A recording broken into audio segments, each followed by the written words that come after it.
The easiest part about making movies is making the movie. The hardest part is getting people to watch the movie in the way that you intended.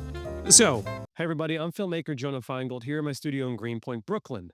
This Friday, January 9th, my fourth feature film, 31 Candles, opens in theaters nationwide, in AMC's actually, nationwide. We just did a small theatrical tour, first in New York, then LA, then Florida, and now after a couple weeks, we've gotten an expansion to AMC, which is amazing. I can't tell you how important it is to me to have films be played in theaters. And I know I sound like a broken record like everyone out there, but theater going is very important. So to sort of honor this, I'm going to be giving a piece of, I'm going to be continuing some pieces of filmmaking thoughts. You can sometimes say it's advice. You can say you can call it advice, or you can just use me as a learning lesson because I've done so many things wrong.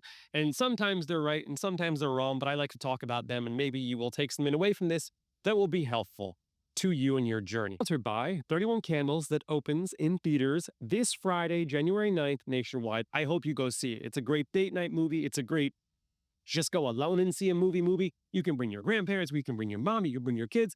Okay, let's get into some of the stuff. A lot of people talk about how do you get your independent film financed. I've distilled it to a couple key things. One is the people that are going to finance your independent movie usually aren't people that work in film. They are usually someone like your dentist, someone who knows you well enough and has some stable income that they could invest into your film.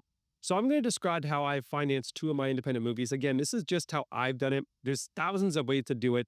The key factors for me were urgency and FOMO. Anytime I went to somebody and asked them if they wanted to, invest money into the movie, we had a start date. We had a date that we were going to go make the movie. Let's just say it was October 30th, we're starting to film, and it's August right now. And I'm saying, hey, October 30th, it's cameras up.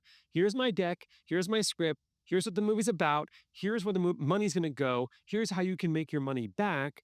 And do you want to invest or not? And I give them 2 weeks, and usually they didn't even read the script.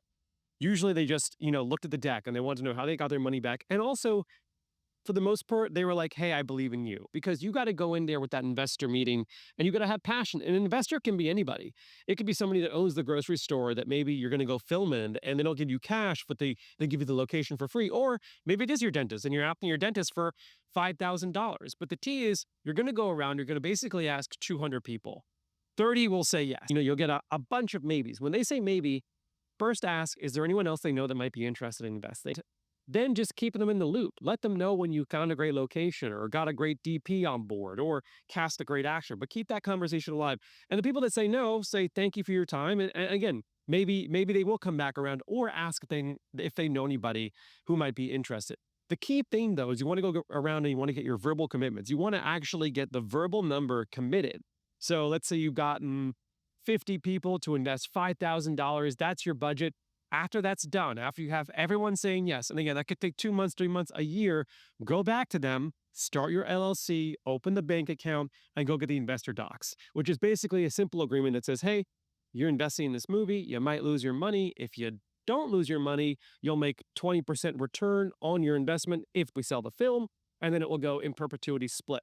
All the independent movies I have made in my life have split the film itself with the cast and the crew. This is very important to me. Meaning, if the movie makes tons of money after the investors make their money back, the DP makes money, the PAs make money, Jonah makes a little bit of money. A little bit, by the way, very little. It's hard to make money in film. Independent film is not about making money. Let's be very clear. Okay, so that's one. Now let's get a little more granular. One lesson I learned the hard way, and then look, every film is different, every genre is different, but it's about maximizing production towards your budget and towards your genre and towards your script. Sometimes we forget that not all movies are made the same. Particularly in my case of a rom-com I once made, I once had a scene that was a 10-page diner scene. And it's a fast-paced, feel-good rom-com. There's no need for a 10-page diner scene. Sure, artistic, levity, and every film is different, but I needed to look in the mirror and realize that wasn't the case. So I spent one day in a diner for a 10-minute scene that got cut down to 1 or 2 minutes in the movie. And when your movie's production schedule was 14 days, this is not wise. You want to maximize your scenage per day or your location per day. So my advice is, sure, look, maybe you need to go make this movie. Maybe you need 1 day in a 10-page diner scene to tell your story. and you're super confident in that. But just put yourself through the test of saying, do I? Do I need to have a single day at a random location that only gets played once in the movie that once I'm in the edit, I realize I actually don't need? So that was a hard lesson learned for me. Talk about actor availability. Actors are actually more available than you think they are. You just need to be realistic. Like going for A-list talent for your independent movie, you're just going to end up wasting your own time waiting for them to respond. Maybe they do. Maybe you share a flight with Nicolas Cage. Maybe you bump into Sydney Sweeney somewhere and it happened. Those stories happen. But if you don't want to rely on luck, I have found that writing letters to actors is a very important component. And then how do you get that letter to the actor? You have to call their manager or their agent. And again, you need to have urgency and FOMO. You need to say, this movie is being made October 30th for 2 weeks in New York City. It's a sad, ultra low budget. Here's my deck. Here's my vision. It's going to be, it's going to be their La La Land, or it's going to be their, it's going to be their weapons, whatever it's going to be. I don't even know what these comps are, but it's going to be this really interesting role for them they never played before. And can they read my letter and can they look at my work? And if they like it, can we at least have a conversation? We being you and the manager. Okay, this brings me to my last point of the video, which again, this video is sponsored by my own fourth independent romantic comedy, 31 Candles, a romantic comedy of a 30-year-old that has a bar mitzvah after running into his former summer camp crush. Shot this movie in 17 days for a very low amount of money. Has an incredible cast: Sarah Coffey, Jackie Sandler, Hannah Pilkis, Joey Dardano, Lauren Pervidio, Caroline Ayer, Noah Fisher. It's just a really feel-good movie, and I hope you enjoy it. Again, it's in AMC's starting Friday across the country. All the theaters are in the description below. Here's my last piece of advice right now, which is about distribution, because to me, this has become the most daunting part of the process. I actually think it's easy to raise the money. I think it's easy to cast the actors. The easiest part about making movies is making the movie. The hardest part is getting people to watch the movie in the way that you intended. So it's about distribution in 2026. Here's what I would do if I was you and you had a movie. I would tour your film with you to filmmaker as a starting point. So the same way we did it for 31 Candles. We played exclusively at the Quad Cinema for 3 weeks. Then we played exclusively in Delray, Florida. Then exclusively in Los Angeles. And by doing this, it was very easy to target our audience to show off and go places. And how do you do that? It's a combination of lots of videos on the internet, TikTok and Instagram and YouTube Shorts. And it sucks that we have to do this these days, but it ultimately is part of building the paraculture relationship with your audience. I used to think that an amazing movie, if it was incredible, it would rise to the top. I don't know if that's true anymore.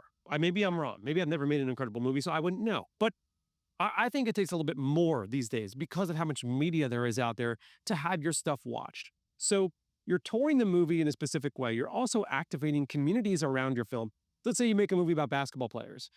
I'm knocking on all the rec leagues' doors and I'm hosting a basketball screening event, and you want to rely on word of mouth. Word of mouth is the most powerful marketing tool. So even if you get 20 people to come see your film, those 20 people, if they like it, will leave the theater and they'll tell somebody else, who will tell somebody else, who will bring somebody else. And that's how movies actually spread around in an effective way.